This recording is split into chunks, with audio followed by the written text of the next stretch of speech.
जय श्री कृष्णा। राधे राधे। मकर राशिफल 2022 से 2025 आपके जीवन में शनिदेव का कितना ज़्यादा आशीर्वाद बरसेगा और क्या आपको सावधानियां रखनी है, तमाम बातें जारी है। वीडियो के अंत तक बने रहे और ये प्रेडिक्शन चंद्र राशि पर आधारित है। तो मकर वालों, शनिदेव का 7.5 चल रहा है छाती पर। आपके लग्न में बैठे हैं शनिदेव। अब 7.5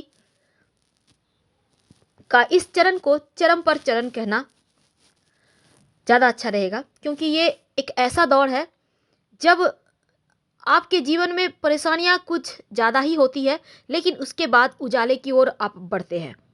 तो सबसे ज़्यादा मुश्किल दौर यही होता है, छाती पर चलना 7.5। लेकिन खुशखबरी ये है कि 29 अप्रैल 2022 यहाँ से आपकी जो 7.5 है छाती पर, वो अस्त चरण यानी उतरती हुई 7.5 अंतिम चरण जिसको कहते हैं, वो शुरू होगा। लेकिन अभी जो ये वक्त है,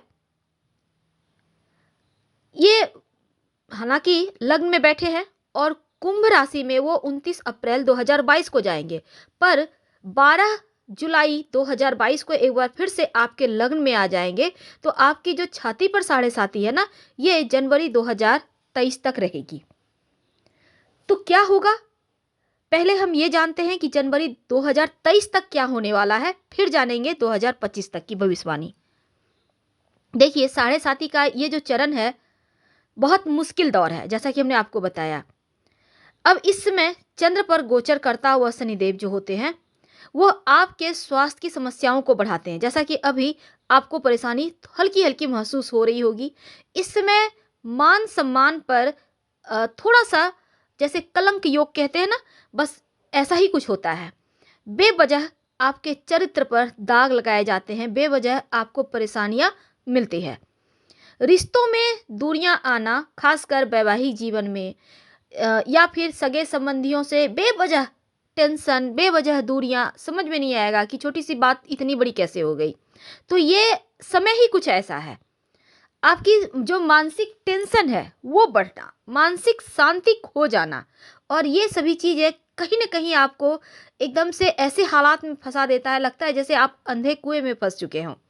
हालांकि आपको लग रहा होगा कि सफलताएं मिल नहीं पा रही, कठिनाई आ रही है, बहुत मेहनत करने से थोड़ा सा आपको मिल पा रहा है।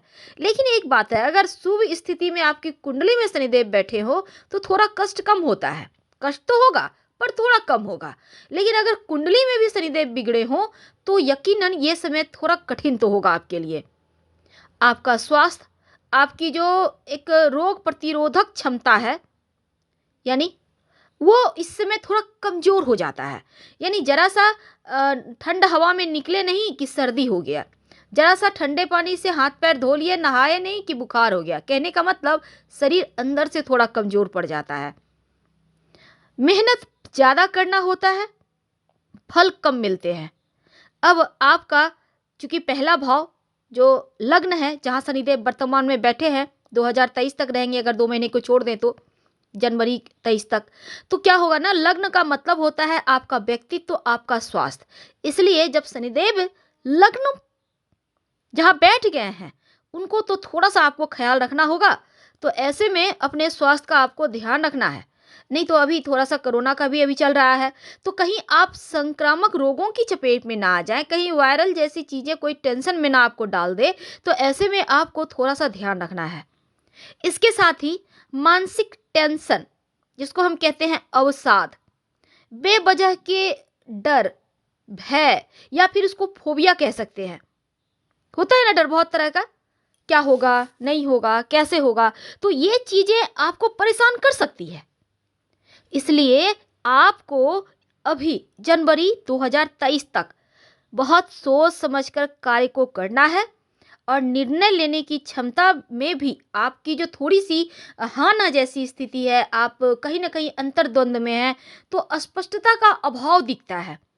ऐसे में जो भी आपको मिल जाता है उसी में संतुष्टि करना सीखें, क्योंकि अगर आप सही तरीके से चीज़ों को समझ पाते हैं तो कहीं ना कहीं आप इस कठिन समस्या से बाहर निकल आएंगे। अब चूंकि हमने कहा कि 29 अप्रैल से लेकर 12 जुलाई 2022 के बीच आपकी साढ़े साथी का अस्त चरण, ये मई जून 12 जुलाई तक यानी करीब 2.5 महीने हैं। तो इन 2.5 महीने में आपको आपके साढ़े साथी का अंतिम चरण है, लेकिन एक बार फिर से जब लग्न में आएंगे तो फिर आपका छाती पर साढ़े साथी का ही प्रभाव देंगे जनवरी 2023 तक। लेकिन इसके बाद जब अंतिम चरण शुरू होगा तब क्या होगा? देखिए, अंतिम चरण जब शुरू होगा तो शनिदेव चंद्र से दूसरे भाव में गोचर कर रहे होंगे। अब व्यक्तिगत और धन, पर्सनल और पैसे, दोनों ही मामलों में सावधानी रखनी होगी, क्योंकि आपके पर्सनल जीवन में खासकर वैवाहिक जीवन, लव लाइफ, थोड़ा सा रिश्तों को लेकर आपको कठिनाइयां महसूस हो सकती है। ये समय ही कुछ ऐसा है। धन के मामलों में आपके पास सब कुछ है, लेकिन फिर भी लगेगा कुछ तो कमी है। हालांकि ये कमी हर किसी को महसूस होती है, लेकिन ये इस धन के मामलों में भी थोड़ा सा कठिनाइयां देगा। अब ये साढ़े साथी के ये जो 2 मुश्किल चरण आप गुजार रहे हैं, तो कहीं ना कहीं तीसरे चरण में राहत तो मिलेगी। अब आप पहले की तुलना में थोड़ा खुश रहने लगेंगे, पहले की तुलना में थोड़ा सा प्रसन्नता महसूस करेंगे, लेकिन फिर भी आप एकदम से आज़ाद नहीं हैं, क्योंकि जाती हुई साढ़े साथी व्यक्ति को उतावलापन देती है, व्यक्ति को हड़बड़ाहट देती है। कहीं ना कहीं आपको जैसे लगेगा सब कुछ तो आपके कंट्रोल में है, लेकिन एक बैग लगेगा सब कुछ निकल गया, तो गलत फहमी देती है, और ये गलत फहमी थोड़ा मुश्किल में डाल देगा। इसलिए साढ़े साथी के 2 मुश्किल चरणों के बाद भले ही आप राहत महसूस करें, लेकिन गलत फहमी के कारण धन की मुश्किलें परेशान करेगी, थोड़े खर्चे बढ़ेंगे। अगर आप सही समय पर इस पर लगाम नहीं लगाते हैं तो फिर आकस्मिक रूप से धन हानि हो सकता है, चोरी हो सकते हैं, तो लापरवाही बड़ा भारी नुकसान कराएगा। आपकी सोच कहीं नकारात्मक ना हो जाए, इसलिए आपको उत्साह के साथ परिस्थितियों का सामना तो करना है, लेकिन व्यक्तिगत और पारिवारिक तौर पर भी आपको ध्यान देने की आवश्यकता है, क्योंकि आप अगर पर्सनल लाइफ पर, घर परिवार पर ध्यान नहीं देते तो हो सकता है परेशानियां परेशान करें। अब देखिए, आपके अंदर जो उत्साह है वो उत्साह आपको हर मुश्किल से बाहर निकालेगा।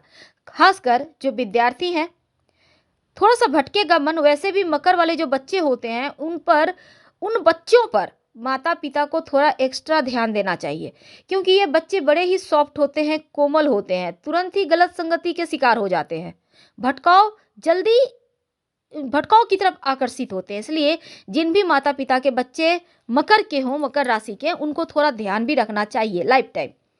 लेकिन अब पढ़ाई लिखाई में भी कुछ ऐसा ही हो रहा है, ये समय आपको भटकाव दे रहा है। तो आप चाहते हैं कि अभी तक आपने जो भी मेहनत किया है वो कम से कम आपको मिलता रहे, तो आपको मेहनत तो फिर से करनी है, परिश्रम और करना है, ताकि चीज़ें आपके पक्ष से, हाथों से बाहर ना फिसले। अब ये जाती हुई साढ़े साथी, जैसा कि अभी हमने कहा कि आपको उतावलापन देता है, तो उतावलापन यानी हड़बड़ाहट। तो इस समय अगर आप जैसे कि धीरे धीरे जो भी आप कार्य करेंगे उसके फल आपको थोड़ा विलंब से पर प्राप्त होगा, जरूर अच्छे मिलेंगे, पर धीरे, थोड़ी लेट लगेगी। पर इस समय खतरा भी होता है, जैसे कि आप वाहन चला रहे हैं, खुद से ड्राइव कर रहे हैं, तो सावधानी रखें।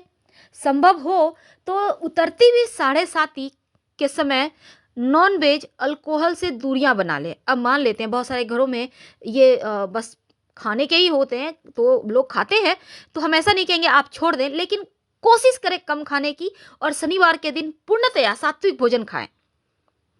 तो आप चाहते हैं कि शनिदेव का जो बुरा प्रभाव है वो कम मिले, बुरा प्रभाव कम हो, तो आप मांस, मदिरा, अल्कोहल से दूर रहें। और अगर आप समझदारी से, धैर्य के साथ काम करेंगे तो चीज़ें आपके पक्ष में धीरे धीरे आ ही जाएगी। लेकिन अगर आपके घरेलू या धन की बात करें तो छोटी मोटी समस्याएं तो आती रहेंगी, पर अपने बुद्धिमानी से आप चीज़ों को बेहतर कर पाएंगे। क्या करें उपाय कि सब कुछ अच्छा हो जाए?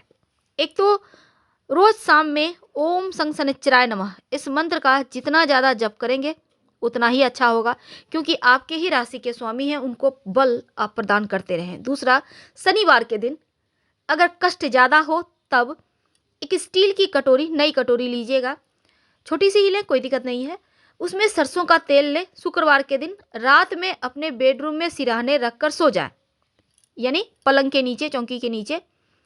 शनिवार के दिन इस तेल में अपने फेस को देखें, छाया देखना जिसको कहते हैं, और किसी गरीब व्यक्ति को दान कर दें, किसी पास के पीपल के पेड़ के नीचे रख दें या मंदिर में रखाएं कटोरी के साथ ही। 3 शनिवार कीजिएगा, कष्ट कम होंगे। हम आपसे फिर मिलेंगे। हर हर महादेव। धन्यवाद। लेकिन जानकारी अच्छी लगे तब लाइक कर सकते। तो आपसे विदा लेने से पहले एक ज़रूरी सूचना, हमने अपना नया वेबसाइट लॉन्च किया है granddharmasannmark.com। आप गूगल सर्च कर सकते हैं। इसमें आपको राशिफल और अंक ज्योतिष, वास्तुशास्त्र, तमाम ग्रहों की चाल और तमाम आपको ज्योतिष से संबंधित आपको जानकारी यहाँ मिलेगी। पूजा पाठ से संबंधित एक बार आप जरूर आइए और ज़रूर बताइए कि ये वेबसाइट आपको कैसा लगा। अगर आप चाहते हैं कुछ नया उसमें हो तो आप बेशक बता सकते हैं, हम उसमें ऐड करने की कोशिश करेंगे।